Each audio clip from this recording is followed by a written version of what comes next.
ম্যাচের শেষ বাঁশি বাজতেই মাঠের মাঝে হাঁটু গেড়ে বসে পড়লেন তিনি। দুহাত দিয়ে মুখ ঢেকে বুক ফাটা কান্না। চারপাশ থেকে ছুটে এলেন সতীর্থরা, কেউ জড়িয়ে ধরলেন, কেউ মাথায় হাত রাখলেন। কিন্তু এই কান্না যেন পরাজয়ের গ্লানির নয়, এ কান্না এক রূপকথা লেখার আনন্দশ্রু। প্রতিপক্ষকে বিশ্ব ফুটবলের পরাশক্তি ও বিশ্বকাপ জয়ের অন্যতম দাবিদার স্পেন, আর অন্য পাশে জনসংখ্যার বিচারে বিশ্বকাপ ইতিহাসে দ্বিতীয় ক্ষুদ্রতম দেশ কেপ ভার্দে। সেই শক্তিশালী স্পেনের বিশ্বসেরা আক্রমণ ভাগকে একাই দেওয়ালের মতো দাঁড়িয়ে আটকে দিলেন একজন, তিনি কেপ ভার্দে। 40 বছর বয়সী বুড়ো গোলরক্ষক বোজনিয়া স্পেনের একের পর এক আক্রমণ যেভাবে বাজ পাখির মতো ছেকে ধরলেন তা যেন অবিশ্বাস্য এক মহাকাব্য।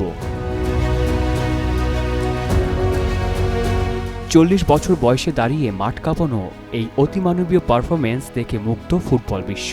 সাবেক ইংলিশ ডিফেন্ডার লি ডিকসন আবেগ ধরে রাখতে না পেরে বললেন, বোজনিয়াকে কাঁদতে দেখে আমার নিজেরই প্রায় কান্না চলে আসছিল। আর বিবিসির বিশ্লেষক প্যাট নেভিন তো বলেই দিলেন, 40 বছর বয়সে মাঠে যা দেখালেন তা অবিশ্বাস্য। সতীর্থরা আঙ্গুল তুলে দেখিয়ে দিচ্ছেন তাদের প্রকৃত নায়ককে। কিন্তু এই অবিশ্বাস্য কীর্তির রাতে কেন এত কাঁদলেন বোজনিয়া? ম্যাচ শেষে জানা গেল সেই হৃদয় বিদারক গল্প।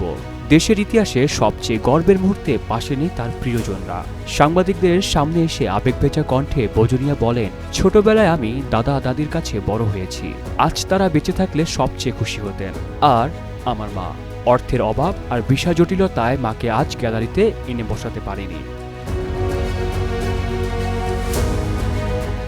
অর্থের অভাব হয়তো মাকে গ্যালারিতে আনতে দেয়নি, কিন্তু কোটি ফুটবল ভক্তের হৃদয় জয় করতে বোজনিয়াকে আটকাতে পারেনি। এটাই ফুটবল, এটাই ফুটবলের আসল সৌন্দর্য। আহসানুল হৃদয়, মোহনা অনলাইন।